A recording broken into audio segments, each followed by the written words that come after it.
പാലക്കാട് ഗായത്രി പുഴയിലൂടെ കുട്ടികളുടെ അപകടയാത്ര. മുതലമട ചുള്ളിയാർ മേട്ടിലാണ് സ്കൂൾ വിദ്യാർത്ഥികൾ കൈകോർത്ത് പിടിച്ച് കുത്തിയൊഴുകുന്ന പുഴ മുറിച്ച് കടക്കുന്നത്. 2018 പ്രളയത്തിൽ ഈ ഭാഗത്തുള്ള നടപ്പാലം തകർന്ന ശേഷം പിന്നീട് പാലം നിർമ്മിച്ചിട്ടില്ല.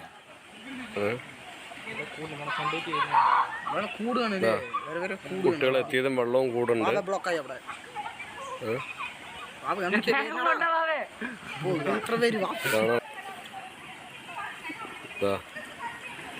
ഇതാണ് നമ്മുടെ മക്കളുടെ അവസ്ഥകൾ.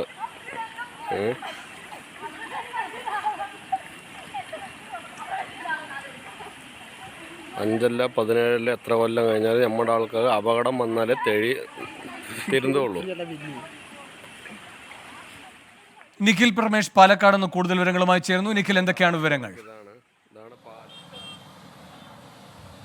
ഒരു വലിയ അപകട സാധ്യതയിലൂടെ തന്നെയാണ് ഈ സ്കൂളിലെ കുട്ടികൾ അവർ സ്കൂളിലേക്ക് എത്തുന്നത്. ഇന്ന് രാവിലെ പകർത്തിയിട്ടുള്ള ദൃശ്യങ്ങളാണ് നമ്മളിപ്പോൾ കണ്ടുകൊണ്ടിരിക്കുന്നത്. ചുള്ളിയാർമേട് GHSSലെ കുട്ടികളാണ് ഒഴുക്കുള്ള പുഴ മുറിച്ച് കടന്നുകൊണ്ട് സ്കൂളിലേക്ക് എത്താൻ വേണ്ടി ശ്രമിക്കുന്നത്. അവർക്ക് മറ്റു വഴികളില്ല. അതാണ് ഏറ്റവും പ്രധാനപ്പെട്ട ഒരു കാര്യം. 2018 പ്രളയത്തിൽ തകർന്ന ഈ പാലം പിന്നീട് പുനർനിർമ്മിച്ചിട്ടില്ല. അതാണ് ഈ വലിയ പ്രതിസന്ധിക്ക് കാരണം.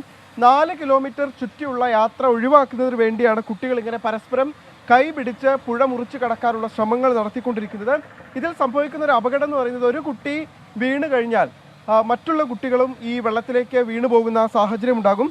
പട്ടർപ്പള്ളം, തിമിരിക്കുളമ്പ്, കിഴക്കേക്കാട്, നായ്ക്കച്ചള്ള, പള്ളം എന്നീ മേഖലകളിൽ നിന്നായി 100 കണക്കിന് കുട്ടികളാണ് ഇത്തരത്തിൽ കൈകൾ കോർത്തു പിടിച്ച് മറുകര കടക്കാൻ വേണ്ടി ശ്രമിക്കുന്നത്. ഇതിൻ്റെ അപകടം നേരത്തെ പറഞ്ഞത് തന്നെയാണ്. അതായത് ഒരു കുട്ടി വീണാൽ മറ്റുള്ള കുട്ടികളും വീഴും. അവരെ സംബന്ധിച്ചിടത്തോളം ഗായത്രി പുഴ മുറിച്ചു കടക്കാൻ മറ്റു വഴികളില്ല. അതാണ് ഈ പ്രതിസന്ധിയിലേക്ക് നയിക്കുന്ന സാഹചര്യം.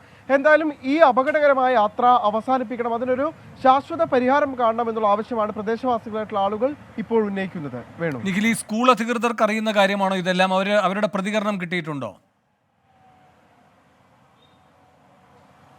സ്കൂൾ അധികൃതർക്കെല്ലാം തന്നെ അറിയാവുന്ന ഒരു കാര്യമാണ് വേണു. നമ്മൾ പണ്ട് പൊതുജനം കഴുതയില്ല സാർ എന്ന പരിപാടിയിലേക്ക് ഈ കുട്ടികളുടെ ദുരിതയാത്രയെക്കുറിച്ച് ഒരു റിപ്പോർട്ട് നൽകുകയും അന്ന് അവിടുത്തെ പ്രാദേശിക രാഷ്ട്രീയ പ്രവർത്തകരൊക്കെ ഇക്കാര്യത്തിൽ ചില ഇടപെടലുകൾ നടത്തുകയും ചെയ്തിരുന്നു. പക്ഷേ പാലത്തിൻ്റെ നിർമ്മാണം പൂർത്തിയാകാതെ കുട്ടികൾക്ക് ബദൽ മാർഗമില്ല. അതായത് അല്ലെങ്കിൽ അവർ 4 കിലോമീറ്റർ ചുറ്റിപ്പോണം.